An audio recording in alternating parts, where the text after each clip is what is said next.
ಎಲ್ರಿಗೂ ನಮಸ್ಕಾರ. ಇವತ್ತಿನ ರೆಸಿಪಿ ನೋಡ್ರಿ, ಬ್ರೋಕ್ಲಿ ಪಲ್ಯ. ಇದನ್ನು ಯಾವ ರೀತಿ ಮಾಡೋದಂತ ಇವಾಗ ನೋಡೋಣ ಬರ್ರಿ.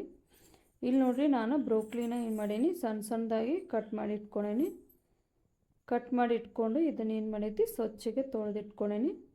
ಈಗ ಸ್ವಚ್ಛಗೆ ತೊಳೆದಿಟ್ಕೊಂಡು ಇದನ್ನು ಈಗ ಏನು ಮಾಡತ್ತೇನೆ, ಇದಕ್ಕೆ 1-2 ಗ್ಲಾಸ್ನಷ್ಟು ನೀರು ಹಾಕ್ಕೊಂಡೇನು ಕುದಿಯೋಕೆ ಇಡಾಕೊಂತೈತೆ ನೋಡ್ರಿ. 2 ಗ್ಲಾಸ್ ನೀರು ಹಾಕ್ಕೊಂಡು ಆಮೇಲೆ ಇದಕ್ಕೆ ಸ್ವಲ್ಪ ಉಪ್ಪನ್ನ ಸೇರಿಸ್ಕೊಡ್ರಿ. ಉಪ್ಪನ್ನ ಒಂದು ಸ್ವಲ್ಪ ಸೇರಿಸ್ಕೊಂಡು ನಿಮಗೆ ಬೇಕಂತಂದ್ರೆ ಈಗ ಕುದಿಬೇಕಾದ್ರೆ ಸ್ವಲ್ಪ ಹಾಕ್ಕೊಂಡ್ರೆ ಉಪ್ಪು, ಅವಾಗ ಬ್ರೋಕ್ಲಿ ಜೊತೆನೂ ಸ್ವಲ್ಪ ಏನು ಮಾಡಿರ್ತೈತಿ, ಉಪ್ಪೆಲ್ಲ ಸೇರ್ಕೊಂಡಿರ್ತೈತಲ್ಲ, ಅವಾಗ ಇನ್ನೂ ಟೇಸ್ಟ್ ಚೆನ್ನಾಗಿರ್ತೈತಿ. ಅದಕ್ಕೆ ಒಂದು ಸ್ವಲ್ಪ ಉಪ್ಪು ಹಾಕ್ಕೊಂಡು ಕುದಿಸ್ಕೊಡ್ರಿ. ಆಮೇಲೆ ನೋಡಿರಿ, ಇದಕ್ಕೆ ಏನು ಮಾಡೈತಿ, ಅರಿಶಿನ ಒಂದು ಸ್ವಲ್ಪ ಹಾಕ್ಕೊಳತಿ. ಅರಿಶಿನ ಒಂದು ಸ್ವಲ್ಪ ಹಾಕ್ಕೊಂಡು ಈಗ ಇದನ್ನ ಎರಡು ಕೂಡೇನ ಏನು ಮಾಡೋದು, ಮಿಕ್ಸ್ ಮಾಡ್ಕೊಂಡು ಕುದಿಯಾಕಿಡೋಣ್ರಿ.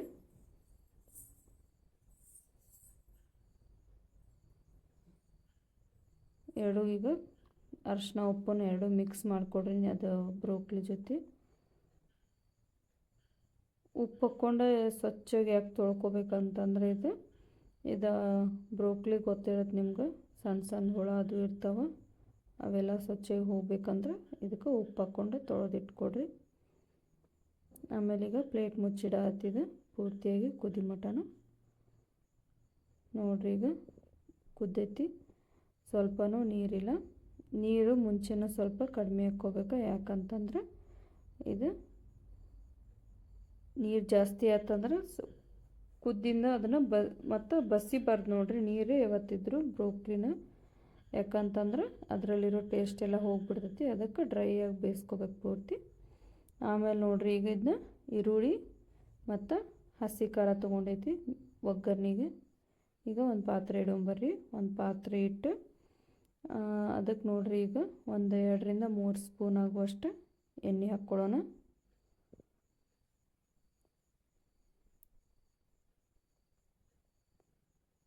ಎಣ್ಣೆ ಹಾಕ್ಕೊಂಡು ಆಮೇಲೆ ಸಾಸಿವೆ ಜೀರಿಗೆ ಎರಡೂ ಹಾಕ್ಕೊಳ್ಳೋಣ. ಈಗ ಒಗ್ಗರ್ನಿಗೆ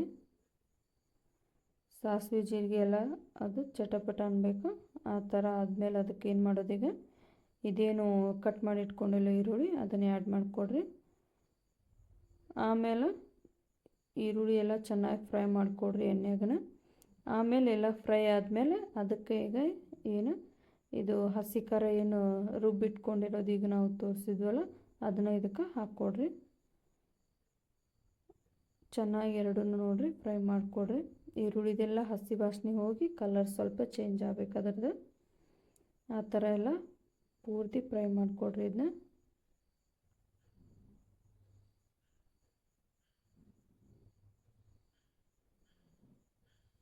ಆಮೇಲೆ ಫ್ರೈ ಮಾಡ್ಕೊಂಡಿಂದ ಇದೇನು ಬೇಯಿಸ್ಕೊಂಡಿರ್ತೀವಲ್ಲ ಬ್ರೋಕ್ಲಿನ, ಅದನ್ನೇನು ಮಾಡಿರಿ, ಈಗ ಅದಕ್ಕೆ ಡೈರೆಕ್ಟಾಗಿ ಒಗ್ಗರ್ನಿಗೆ ಸುರುಕೊಂಬಿಡ್ರಿ. ಸುರುಕ್ಕೊಂಡು ಎಲ್ಲನೂ ಪೂರ್ತಿ ಮಿಕ್ಸ್ ಮಾಡಿಕೊಡ್ರಿ. ಸ್ವಲ್ಪ ಗುರೆಳ್ ಪುಡಿನೂ ಹಾಕ್ಕೊಡ್ರಿ. ನಿಮ್ಮ ಇಷ್ಟ, ಗುರೆಳ್ ಪುಡಿ ಇದ್ದರೆ ಹಾಕ್ಕೊಡ್ರಿ, ಇಲ್ಲಾಂದರೆ ಸ್ಕಿಪ್ ಮಾಡಿಕೊಡ್ರಿ.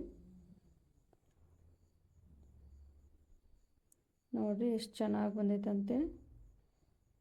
ಬಸದು ಇವತ್ತು ನೋಡ್ರಿ, ಬ್ರೋಕ್ಲಿನ ಬಸಿಯೋಕ್ಕೂ ಹೋಗಬೇಡ್ರಿ, ಯಾಕಂದರೆ ಅದರಲ್ಲಿರೋ ಟೇಸ್ಟ್ ಎಲ್ಲ ಹೋಗ್ಬಿಡ್ತೈತಿ.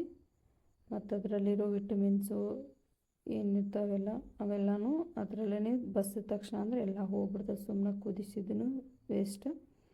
ಅದಕ್ಕೆ ಫುಲ್ಲು ಸ್ವಲ್ಪ ನೀರು ಹಾಕ್ಕೊಂಡು ಕುದಿಸ್ಕೋದ್ರಿಂದ ಫುಲ್ ಡ್ರೈಯಾಗಿ ಕುದಿಸ್ಕೊಂಡು ಒಗ್ಗರಣೆ ಹಾಕಿದರೆ ಮಸ್ತ್ ಟೇಸ್ಟು ಚೆನ್ನಾಗಿರ್ತೈತಿ ಮತ್ತು ಹೆಲ್ದಿಯಾಗೂ ಇರ್ತೈತಿ. ಈಗ ನೋಡ್ರಿ, ಪೂರ್ತಿಯಾಗಿ ಪಲ್ಯ ರೆಡಿ ಆಯ್ತು. ಈಗ ಇದನ್ನ ಒಂದು ಪ್ಲೇಟಿಗೆ ಸರ್ವ್ ಮಾಡ್ಕೊಳ್ಳೋಣ. ಇಲ್ಲಿ ನೋಡ್ರಿ, ನಾನು ಬ್ರೋಕ್ಲಿನ ಪಲ್ಯನ ಸರ್ವ್ ಮಾಡ್ಕೊಳ್ತೀನಿ. ಇದ್ರ ಜೊತೆ ಅಂತಂದ್ರೆ ರವೆ ರೊಟ್ಟಿ ಮಾಡಿದ್ದೆ, ಅದ್ರ ಜೊತೆ ಏನು ಮಾಡ್ತೀನಿ, ಬ್ರೋಕ್ಲಿ ಪಲ್ಯನ ತಿನ್ನತೀನಿ. ಮಸ್ತ್ ಟೇಸ್ಟ್ ಐತಿ ಪಲ್ಯ ಮಾತ್ರ. ನೀವು ಒಂದು ಸಲ ಟ್ರೈ ಮಾಡಿರಿ. ಆಗ ಹೆಂಗೈತಂತ ಕಮೆಂಟ್ ಕೊಡ್ರೆ ಮಾಡಿರಿ. ಮತ್ತು ನನ್ನ ಚಾನಲ್ ಇಂಥ ಇನ್ನೂ ರೆಸಿಪಿಗಳು ಬೇಕು ಅಂತಂದರೆ ನನ್ನ ಚಾನಲ್ನ ಏನು ಮಾಡಿರಿ, ಸಬ್ಸ್ಕ್ರೈಬ್ ಮಾಡಿಕೊಡ್ರಿ, ಆಗ ಲೈಕ್ ಮಾಡಿರಿ. ಇಷ್ಟೊತ್ತನ ವಿಡಿಯೋ ನೋಡಿದ್ದಕ್ಕೆ ಧನ್ಯವಾದಗಳು.